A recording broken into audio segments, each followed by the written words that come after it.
확진자가 사흘째 2,000명을 넘는 가운데 위중증 환자도 급증하면서 단계적 일상회복 2단계 전환이 어려울 수도 있다는 우려가 나옵니다. 예, 한림대 강남성심병원 감염내과 이재갑 교수와 함께 자세한 상황 짚어보겠습니다. 안녕하십니까? 네, 어서 오십시오. 안녕하세요. 네. 감염 재생산 지수가 조금 하락했다고 하는데 그러면 더 이상은 안 늘고 뭐 3,000 이렇게 넘어가지는 않고 여기서 다시 수그러들 수도 있는 겁니까? 사실 감염 재생산 지수라는 게 이제 지난주까지 상황을 바탕으로 해서 이제 앞으로 확진자 늘 건지 말 건지를 보는 건데 왜 이제 줄어들었냐면 지난주에 2,500명 나왔고 이번 주도 2,500명 나왔잖아요. 그러니까 당연히 감염 재생산 지수로 보면 1 내외로 이제 떨어지는 것처럼 보이거든요.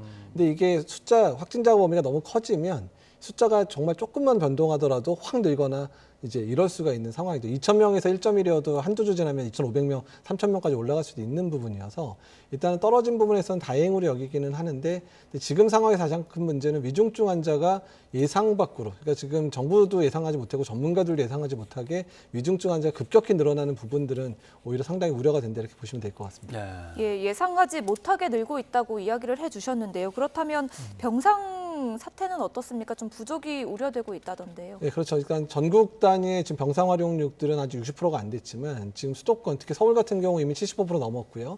그다음에 인천하고 경기도도 70%를 이제 중환자실 사용이 70%를 넘어선 상황이기 때문에 보통 저희가 75% 정도 넘으면 일단 이제 위험 신호고 중환자실 활용하기 매우 떨어진다고 얘기를 합니다. 그래서 수도권의 지금 중환자실 상황들은 거의 한계에 다다랐다 이렇게 생각하시면 될 것 같고, 그래서 정부 차원에서 이제 그 행정명령을 통해서 병상 확보에 이제 하고 있는데 병상 확보되는데 보통 짧아도 2, 3주, 길면 한 달 정도 걸리기 때문에 그 한 달 동안 지금 상황을 얼마나 잘 안정적으로 유지하는지가 아주 중요한 상황이라고 보시면 될 것 같습니다. 네. 예.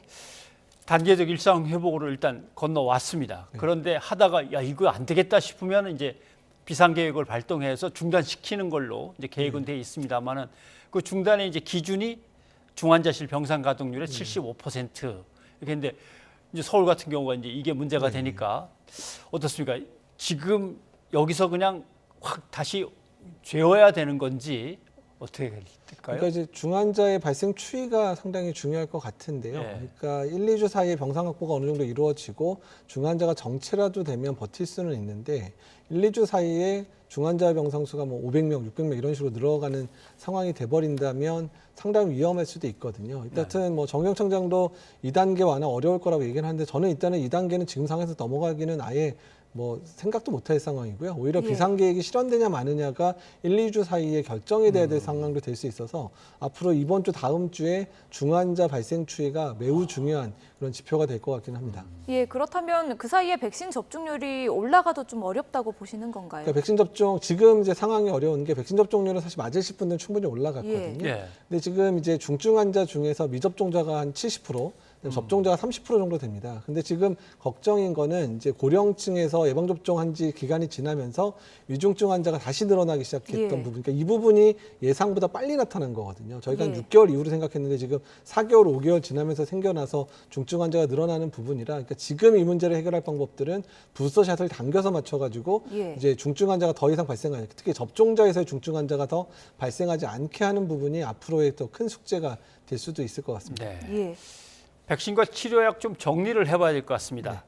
이제 추가로 접종을 완료했는데 추가 접종을 할 사람들도 이제 당일에 예약해서 맞을 수도 있다라는 얘기가 하나 있고 내년에 그냥 6개월 단위로 계속 백신을 맞아 나가야 된다. 또 먹는 약도 나온다. 근데 먹는 약이 나오면은 백신을 또 그래도 맞아야 되는 건가? 이제 사람들이 좀 궁금해하는 게 많습니다. 그러니까 이제 지금 경구 치료제가 아주 효과가 좋기는 하지만 한계는 뭐냐면 고위험군인데 아직 경증이어서 이제 초기에 투여를 하게 되면 중증으로 진행하는 걸 막아주는 거거든요. 그러니까 이미 늦게 오시면 치료 효과가 떨어질 수밖에 없어서 그런 치료제를 사용할 수가 없습니다. 그러니까 아예 걸리지 않게 하는 백신을 충분히 맞춰서 일단 최소화시키고 그럼에도 불구하고 감염된 사람에 대해서는 치료제를 통해서 중증 이완을 더 막겠다라는 부분. 그러니까 이 두 가지가 적절히 잘 활용돼야 중증 환자를 줄일 수 있고 의료 체계가 감당 가능한 부분이기 때문에 그러니까 이런 부분 고려할 때는 백신 접종 정말 중요하다는 부분들 다시 한번 강조드리고 싶습니다. 예, 그렇다면 소아 청소년의 경우는 어떻습니까? 정부가 백신 접종 적극적으로 권고한다고 밝혔는데요. 아무래도 요즘 최근에 그 확산세 때문인가요? 예, 그렇습니다. 전체 지금 확진자 규모 중에서 지금 소아 청소년에 해당되는 17세 18세 미만이 거의 25%를 차지하고 있는 상황, 25%를 넘는 상황인데 지금 접종률이 빨리 안 올라가고 있거든요. 그러니까 지금 학부모들이 아이들 사이의 안전성이나 이런 문제 때문에 혹시라도 이제 이상 반응 생길까 봐 겁나니까 좀 다른 아이들 맞는 거 보고 맞추려고 좀 되게 미루고 있는 상황이거든요. 예. 근데 그런 상황에서 이제 아이들에서 확진자가 늘어나고 또 아이들 중에서도 일부 중증 환자가 좀 늘어나는 추세로 나오거든요. 그러니까 많지는 않지만 한 10여 명 정도가 중증 환자가 발생을 했었거든요. 그래서 이런 것들을 볼 때 뭐 학교 수업을 유지하는 것뿐만 아니라 아이들의 안전을 위해서도 소아청소년의 예방접종은 매우 강력하게 시행할 필요가 있다라고 생각이 듭니다. 관련해서 교수님, 마드님들이 맞았거나 또 맞을 계획이라고 하는데 어떻다고 합니까? 그러니까 지금 큰애가 이제 2차 접종까지 맞췄거든요. 예. 근데 뭐 2차 접종 맞고도 그냥 하루 정도 열나서 해열제 먹고 그다음에 괜찮아서 지금 생활 잘 하고 있고요. 둘째, 셋째는 이제 다음 주 정도 예방접종 1차 접종할 예정인데 어쨌든 다 접종을 하겠다 그러고 접종하니까 저희 아들 같은 경우 너무 홀가분하다. 그리고 예. 이제 혹시 야구장 가면 안 되냐 이런 얘기를 하고 있긴 야구장. 합니다. 예.